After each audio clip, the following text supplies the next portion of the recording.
Hi, I'm Kandi. I am a wife, a mom, homemaker for a family of 4, and we have 2 freezers and 2 refrigerators because we harvest, we buy locally, and I store it for the upcoming year.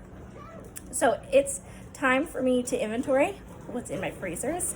Again, I did this back in December, beginning of January, but now it's mid-May. It's time to do it again. So, it's just time. I do this because I want to be effective, efficient.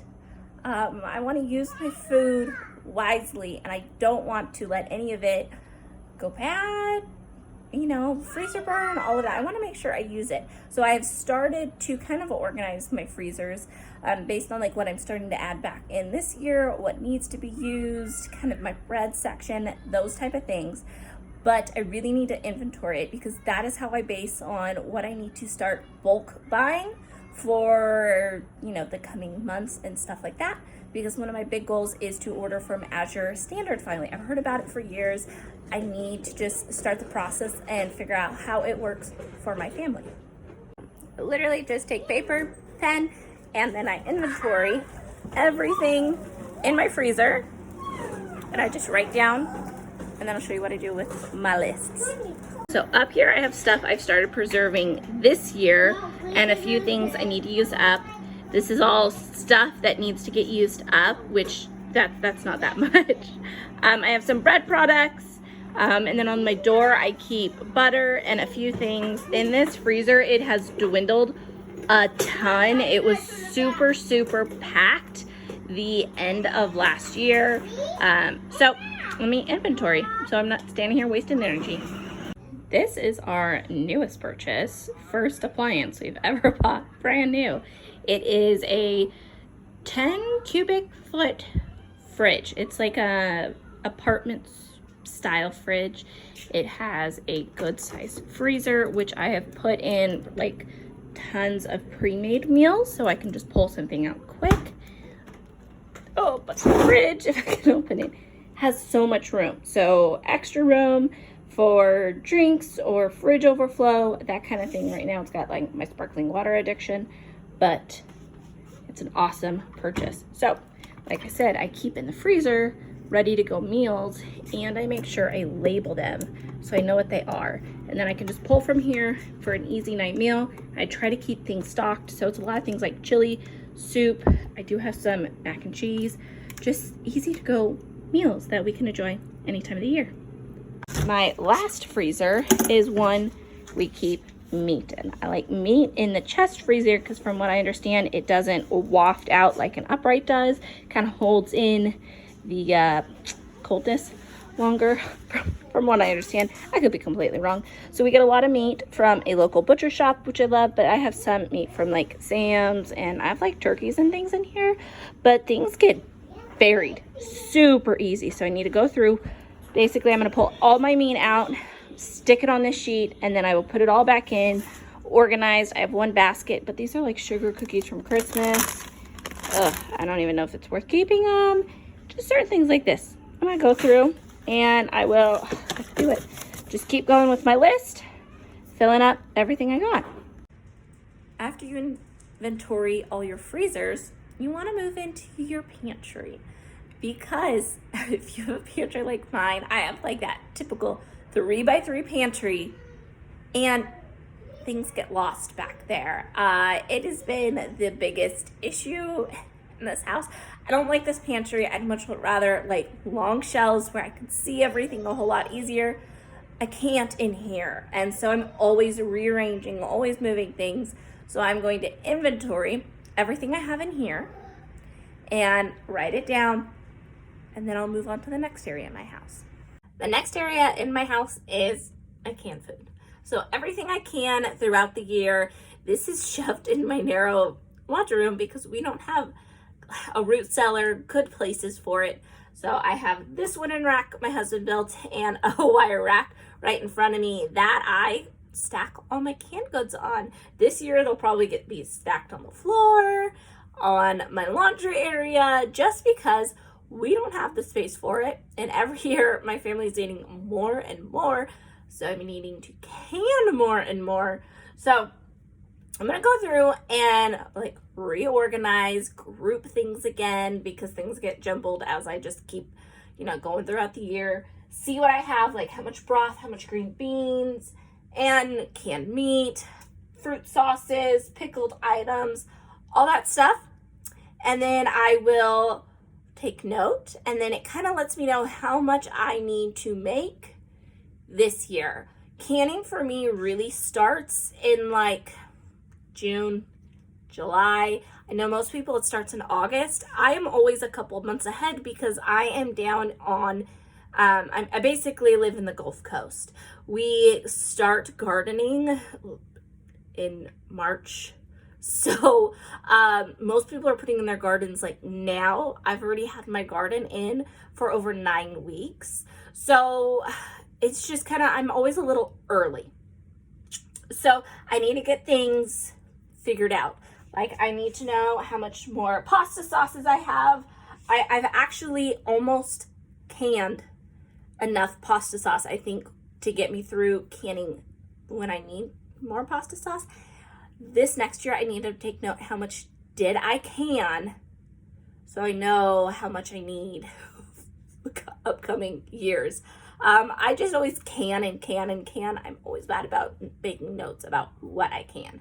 So this year I am going to be keeping a list.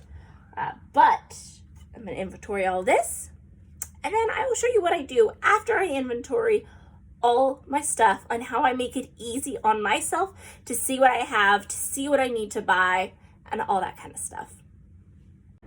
I'm finally back after some time of talking to you guys about my freezer inventory. So I went through all of my freezers, I went through all of my pantries, and what I did is basically just wrote down what I had in my little handy dandy notebook. And then I take it to the computer and I later write down what I have, and then a little square for how many I have of what item. And then it's easy just to check it off, kind of like I did here. And it's just a super easy visual representation of what you have. So I have it more or less broken up into categories. And I mean, I have like freezers, I have my meat into categories. So when I want to start bulking up on something, I know what I need to do. Like we really have no pork besides pork chops. All my canned items. So then as I'm starting to prep what I need to can this summer, I know what I can go through. Like I don't really need applesauce. So I'm going to switch out my last one I did the end of December. Now it's the end of May. So basically 5-6 months. So every, twice a year, every quarter, it takes me a little bit of time, but it forces me to reorganize everything, keep track of everything, and then I just have it on a clipboard to hang on the side of my fridge so I can just easily check it off as we go. This is something I started doing because I don't want what I buy to just get lost in the depths of fridges and freezers, because that's like an honest thing that really, really happens. Like especially with all my canned items. My canned items are all kind of shoved in my laundry room on 2 shelves, and it's just always constant reorganization to just keep it contained. They escape so easy for some reason. We don't have good storage in our house, so I'm always trying to figure out ways to store things more efficiently. I have a feeling things in my are going to get moved to like my office closet, which is a closet that's just kind of a dumping ground. So it's a good excuse to clean, that. Some things might get moved around, and maybe some things might go under beds. But I'm just trying to think logically how we can store food, keep track of it, and use it up responsibly. I don't have super long-term food storage, but I do have items that could be long-term items. I try to make sure I use up things like brown rice first because they don't last as long as white rice, dried beans, can last forever if you really take care of them. Same with like sugar and honey.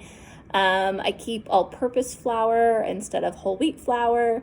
One day I'd like to get into grinding my own flours and all of that. We're not there. We don't have storage for a lot of the fun kitchen gadgets and things. That's another list of items shoved in my laundry room because my kitchen is only so big. We only have really 2 good under the cabinets in our kitchen, and very few drawers. So what you see most are on my brown shelves in my kitchen. I just try to make use of what we have. You know, if you have 5-gallon buckets or Rubbermaid totes, you know, in the corners of places in your kitchen, in your laundry room, you know, in bedrooms, so what? If you feel that need to have food security, I think you should. And to me, food security, food storage has always been a thing because it's just always like food insurance, I guess is what I want to call it. It's more of a food insurance. Like, what if you get really sick and you can't work and you have people to feed? You have backup food. And that's kind of always what it's been. It's what I grew up being taught. So it's nothing that comes out of fear. It just comes out of wanting to make sure you have a little stockpile of food to feed your family. And that's all it is. I have kids, got dogs, got chickens. You know, the chickens have extra food. The dogs have some extra food. I just always want to make sure we have plenty of food in the house to take care of everybody. Now, when after food, it comes in like what happens if, you know, you lose power or you have no water. And some of those things are serious concerns for us because we live in hurricane zones. Hurricane Katrina came right through where we lived. We didn't live here then, but it affected our house. So we always want to make sure we are prepared. Like, do we have ways to cook food? That's why I like canning food, and why I want to can more meats. It's just really like, all I got to do is heat it up. It's all ready to go food, things like that. So I hope that makes sense why I'm talking about inventorying your food, talking about why you should keep track of your food. And if you have any questions about keeping track of food, go ahead. I can always make a video too about some of my favorite top things to keep a supply of. I felt, to me, they're no-brainer items, but to some people, it might not be no-brainer if you did not grow up being educated on a lot of food things. So if you guys like to see that, there you go. I hope you guys kind of enjoyed seeing this little behind the scenes and stuff I'm doing super late at night because it's finally quiet in my house. It's now summer break, so it's always loud here. So there you guys go, friends. Have a good one, and I'll see you for our next video.